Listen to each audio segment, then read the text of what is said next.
আসসালামু আলাইকুম রহমতুল্লাহি ওবরাকাত।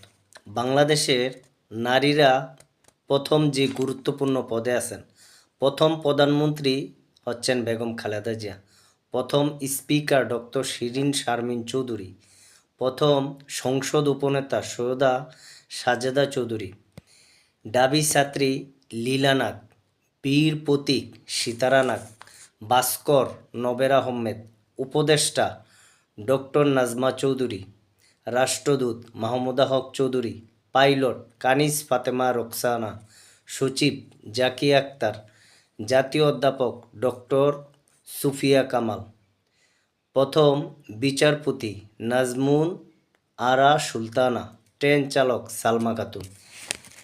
যেই নামগুলা বললাম ওরা হচ্ছে নারী শ্রেষ্ঠ পদে বাংলাদেশে আসিত।